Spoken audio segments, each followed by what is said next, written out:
Hey, welcome back to our channel. We want to thank you guys so much for all the positive feedback on our last video. We had a lot of positive feedback, more than negative, I would say. Numbers did really well, so we appreciate that from you guys and stuff like that. So today we're going to talk about how 9-to-5s drove us to gig work. We're tired of being underpaid and overworked, and we also want to know, ever think that 9-to-5 jobs will go extinct, like completely out of here, where gig work takes over, or people working from, I would say working from home. That's still a 9-to-5, but not in the office. Let's just say, would there ever be a time that there was no office? You never go into work except for like construction, you know, doctors, things like that, those kind of jobs. But ordinary jobs, like, would they ever just go out and just wouldn't be here no more? That's the question that I want to know. Basically, I'm gonna tell you guys, first I'm gonna start off with this comment that I had got from the last video. They basically said that they think that 9-to-5 is way better because it has more benefits. So they said like 401k, healthcare, a good salary and stuff like that, which, you know, they have a good point and stuff like that. But I told them, what happens if you come to work and your boss says, I'm sorry,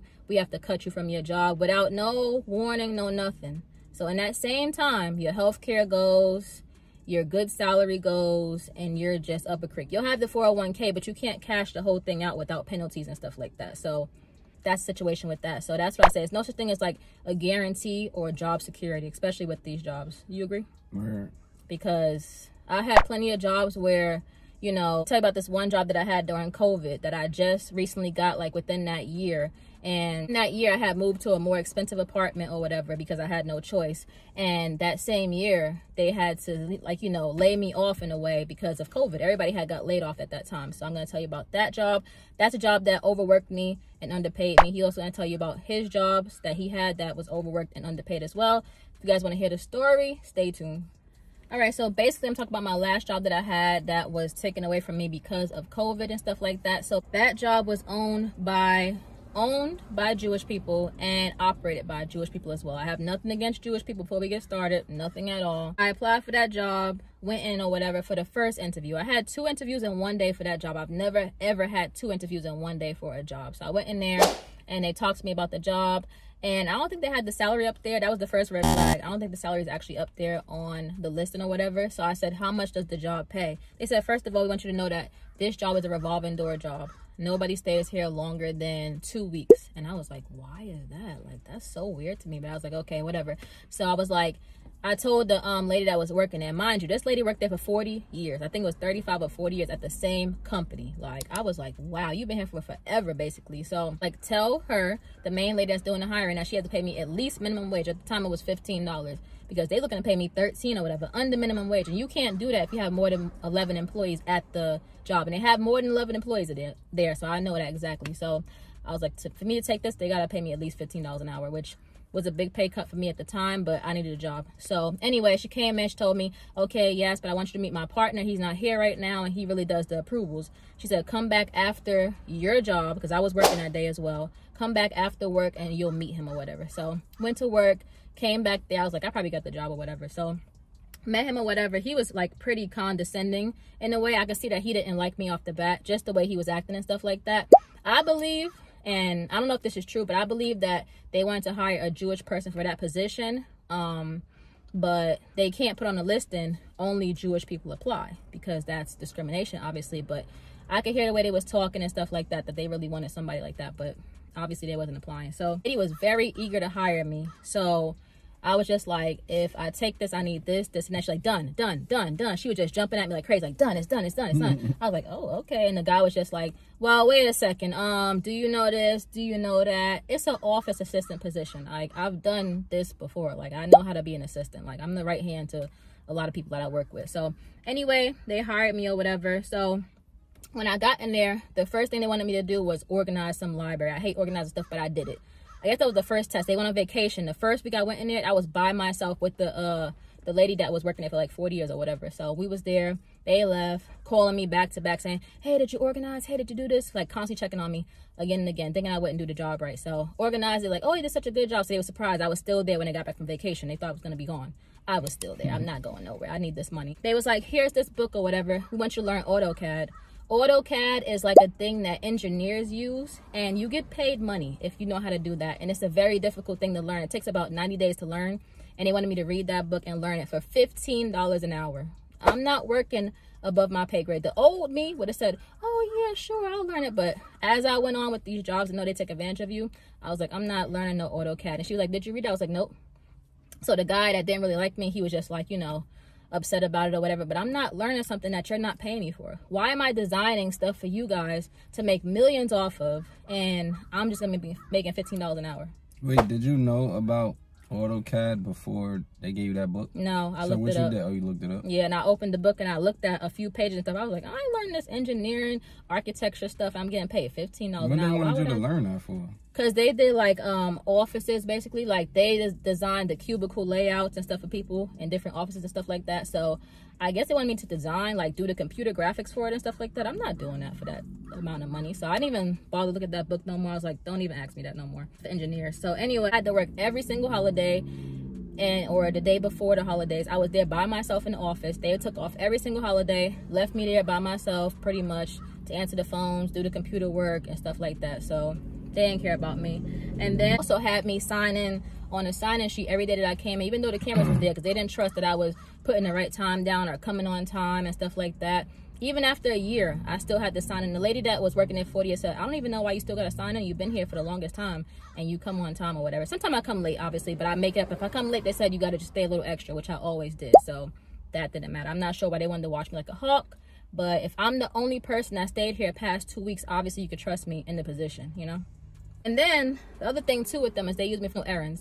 So they had me one time, they would have me walk long distances. They didn't give me no cab, no Metro card money to get on the train. I would use my own Metro cards to get on the train and stuff like that. So one time she sent me out because she wanted me to do these wedding invitations or whatever. So I had to go to multiple different post offices to get the exact stamps that she wanted. She would call me on my personal cell phone saying, hey, did you find this and that? Then I would go back, hundreds of names on the paper. I had to fill out stuff for them and do the invitations and all that stuff. I'm like, is this part of my job or is this personal? It looks like for a wedding. I'm like, I don't understand. So it was really weird. All of that, it got to the point where it was like a year and I was gonna ask for a raise. I wanted $17. So I was trying to get my courage up to ask the boss. Like, he was nice. Like, out of all of them, he was nice and the lady was nice. But I was like, I'm gonna ask him for more money and stuff like that. I think it's time. So when I was gonna ask him, the next month was March. So COVID happened. So I was like, we'll be out of work for like 2 weeks and then I'll ask him when I get back.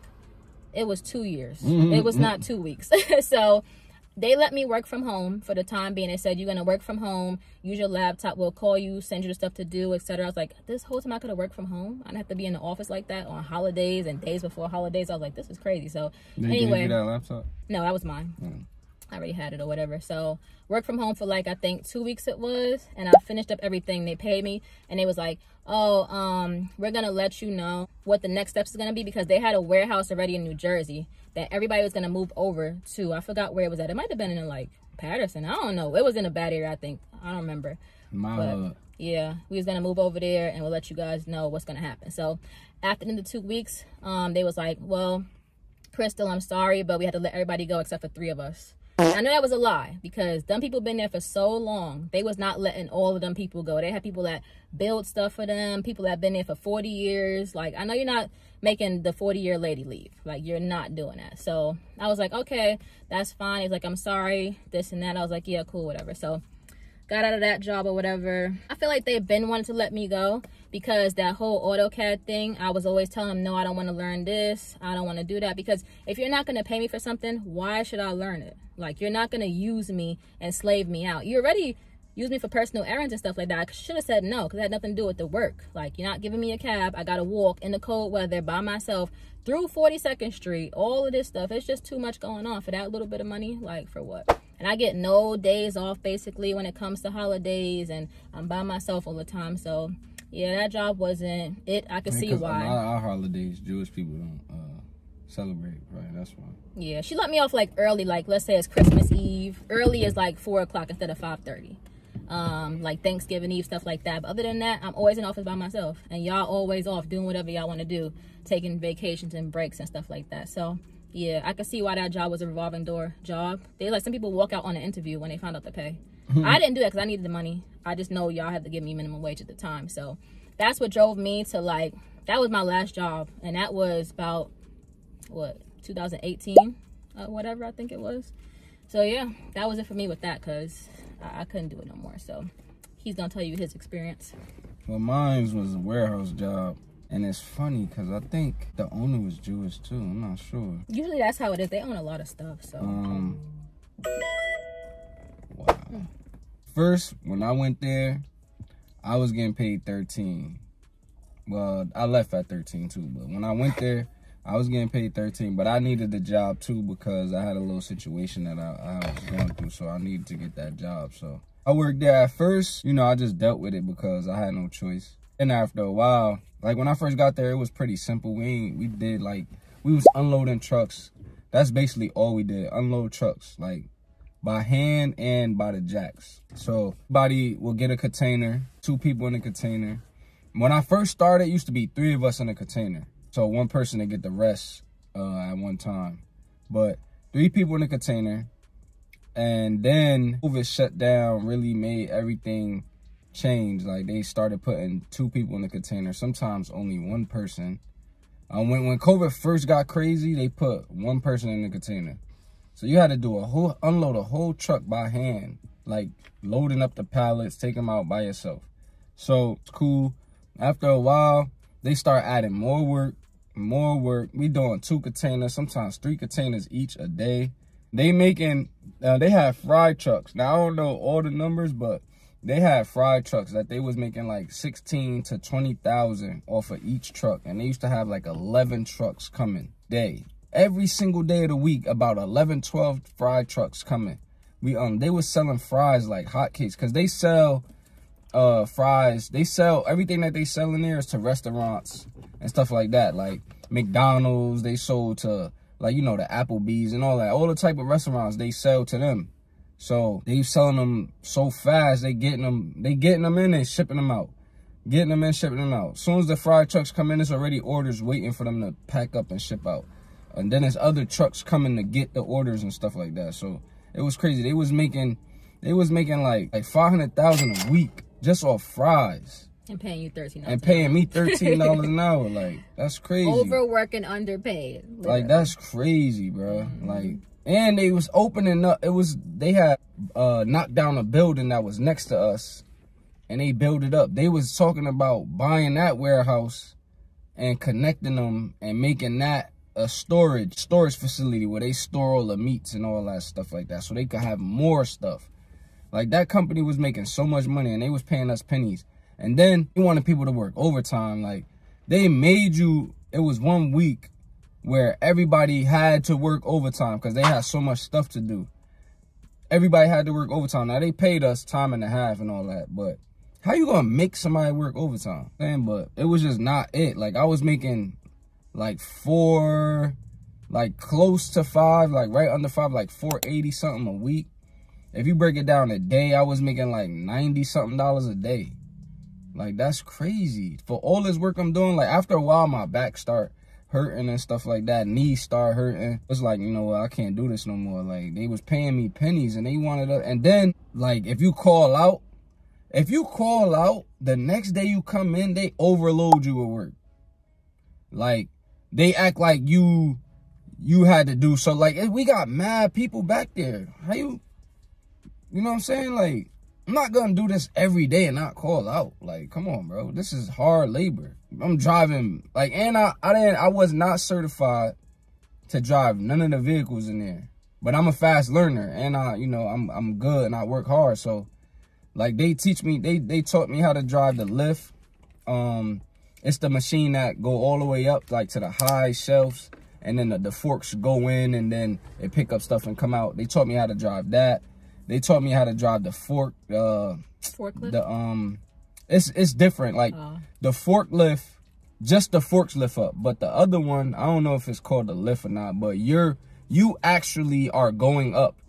Isn't it called the high-low? High-low, that's what the high-low. But they be calling a forklift a high-low too. I don't know what the machines is called, bro. Like I said, I wasn't certified, so I don't even know what the names of the machines were. I just knew how to drive them. But they had one where you get in and it go up, and the forks go in and come out, and then you come back down with it. And then they had the forklift where you just sit in the seat, and then the forks go up and down and stuff like that. I was driving that. I was driving the picker.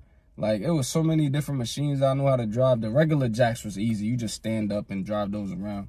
That was our main vehicle that we drove. Like, only drove the forklift when we had to do the fries, and that's it. Yeah, so I was doing all this extra stuff. Like, the manager, the supervisor of my area, like, he knew me growing up. Like, he used to live around my way. So he knew my family. He knew me when I was a little kid. He watched me grow up and stuff. So he used to be teaching me, like, how to do his job, too. But at first, I'm thinking, like, yeah, he trying to show me the ropes and stuff like that so I can move up. Nah, I'm doing his work. He's sitting in the office chilling. That's my guy, though. Like, ain't nothing towards him, but, you know, he taught me how to do it, so he ain't have to do it. And I ain't get paid no more money. So now, Finesse. I know how to do his job now. Not his whole job, but just like when the trucks come in, I know how to unload them. I know where the stuff go. I know how to read the paper, like, to figure out what sections everything go in. So I knew how to do that. So I was doing that. Like, I had to put stickers on certain pallets. Like, I was doing mad stuff. And I was only getting paid $13 an hour. So I was like, something got to give. Like, once I started doing these, the gig work stuff, I seen that I was making $150, $200 a day. So I was like, yeah, I'm out of here. He made $90 a day. We could get $90 in one order. Yeah, 90. I could get 90 in one order. Literally, like that. It's a no-brainer. And people like, oh, you know, get better jobs, do this, do that. Like, it's easier said than done. Yeah, to have a really good job, you need a degree. Honestly, if you want to be like those big jobs, like the doctors, the lawyers, cause everything else under that, or tech or finance, other than that, you're not making the big money right now. The way things are, people making 6 figures and they live in check to check. I just saw an article about that recently. Living check to check, making 6 figures. Like, come on now. If it's hard for them, it's hard for everybody else. And I also told you guys, I went to school already. I went to school. I got a trade and things like that. But I decided that I didn't want to be in that trade, and that's fine for me. You can go into HVAC. You can go into whatever. And you might not want to do that. You might see how it is, and you might be like, oh, I want to do something else. It's not for me. You know what I'm saying? So it just all depends on you and stuff like that. No, we're not complaining. We had jobs that made a lot of money, like his Amazon job. He made a good amount of money. I had a job where I was making like $3,000, this, that. I worked for a wine company, too. My bad to cut you off. But I worked for a wine company, too, that I was making a lot of money. But see, that wine company, they was cheap. So once you made enough hours, like once you worked enough hours to get into the union, they'll lay you off or fire you. You know what I'm saying? So that's what happened with me. Like, at first, I used to work there over the summers when I was in college, just to, you know, have some extra money in my pocket. And he went to college too, if you guys didn't know. So when I was in college on the summer, like, I went D3, so like if I went D1, I wouldn't be able to work in the summertime because, you know, basketball is real important in D1. But in D3, it was important to the players, but the school ain't really care about basketball like that. We Division III, so when I used to have summer break, I used to go work at my mom's job when she worked for a wine company. My mom was there for like 20-something, almost 30 years. Like, she almost was at her, she was there for like 17, 18 years. Like, I think she had to work like 20, I don't know, they had a policy, it was like 20-something years and then you could retire from them. But my mom was like 2 years away from retiring, and they laid her off. So she don't get a pension. So she don't get a pension. Wow. Then, with me, after I left college and was playing ball and was done playing ball and all that, I came back to that job to work. So now I was working the night shift. When I used to work in the summer, I used to work the day shift, and I used to be on the truck with the drivers, and I used to be a helper. You know, like delivering the wine cases to different liquor stores and stuff like that. But then when I was trying to work there full time, so they had a night job open. I didn't want to do that helper stuff because the helpers didn't get paid nothing. Like, it was crap. It was just good money, little extra side money for me for when I go back to school and stuff like that. So I started working there, and then I was working good work. Always there on time, stayed, did everything efficient. And when it was time for me to get in the union, they laid me off. Now I had to start from scratch and find another job. You know, these jobs, man, they terrible, bro. Like, they don't treat you like, and the simple fact that we the ones that's driving the company, like, without the workers, the owners and stuff got to come down and do the work. They don't want to do that. So why you don't treat your employees better? Like, I don't get it. Yep, it's no such thing as job security. So, yeah, so. Like, come on. Unless you got your own company, or even your own company could crash. Yeah, exactly. So nothing is guaranteed. So the best thing to do is have multiple incomes. If one income go down, you got 4 more. You know what I'm saying? You gotta have multiple incomes. Like, I don't know if y'all, from anybody watched my last video I did. It came out yesterday, which was Sunday. At the end of the video, my uncle best friend is a plumber.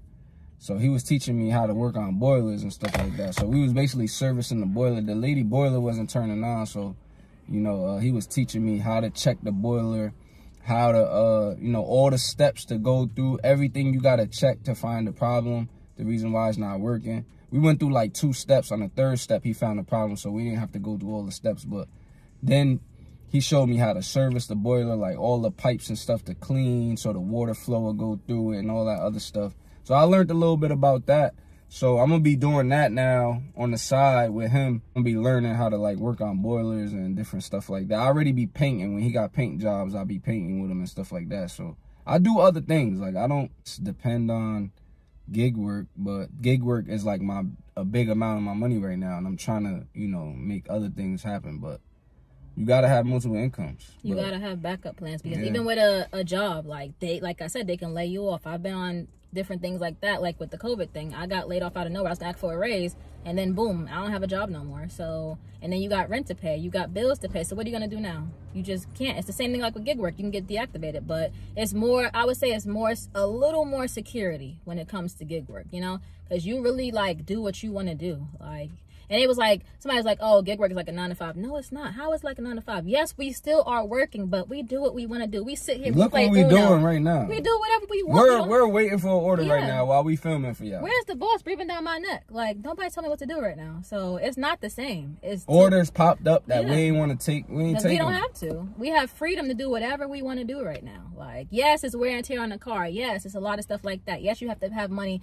for car repairs and stuff like that. But it beats being depressed, working a 9 to 5. Get you a car for this. That's why I got this car that I got.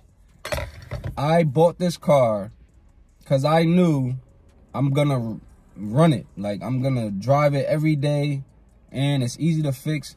I probably spent on this car. I had this car for about like almost 5 years. Yeah. Since 2020, I had this car, and probably spent like, I don't think I spent more than $1,000 on this car. Probably not even near 1,000. Because he got this car almost brand new. Brand new. It had 32,000 miles on it. Yep. And I've been driving it every day for 5 years. And I live an hour plus away. Every day. So he drive down here to see her. Yeah. We work all day around here. Then I drive all the way back home. Then I do every day of the week driving.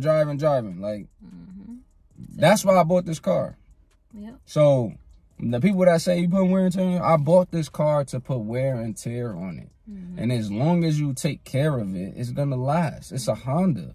Yep. It's easy to fix. Any mechanic could work on it. I have a mechanic that lives around the corner from my house. He got a whole garage in his backyard. The lift, he got everything. I take my car over there. I walk around the corner. That's how close he is. I take my car over there, drop it off. I chill with him sometimes, like, because he the homie. You know, he's friends with the family, so I chill with him while he working on my car. Or I'll just leave it over there and walk back around the corner and go home and wait for him to call me and tell me my car done. And he barely charged me for labor. All I got to do is buy the parts. So I'm set up with the car situation. I really don't have to worry about that. Like, he could do everything. He know how to build engines. He know how to do all that stuff. So if anything go wrong on this car, I'm good. And I'm not going to have to pay crazy amount of money to get it fixed. So that's why I bought this car. So I don't care about the wear and tear. The gas is good. Like, I put $30 in it. It went almost to, it was like a little bit below full. From almost E. Put $30 in it. Drove an hour. I still got this much more than half. And it's going to last me the rest of the day. And I'm going to drive an hour home. Exactly. And still probably have this much of gas in my, and I'm going to put 20 in it tomorrow. And it's going to go back up past half. And I don't waste no gas, really, when I'm working in my area. So everything is good, man. Yep. So the question I had to ask you guys was, do you ever think 9 to 5s will go extinct? I want you to answer that down below. Do you think that'll happen? Pretty much, and tell us also down below, what job did you leave because you were underworked and overpaid and you just couldn't do it no more? We want to know the stories down below. What drove you from that job? Like, you had to quit, it was done, or you got laid off, or whatever happened. Let us know down below. So that's our video. Hopefully you guys enjoyed it. We'll see you guys next time. Peace.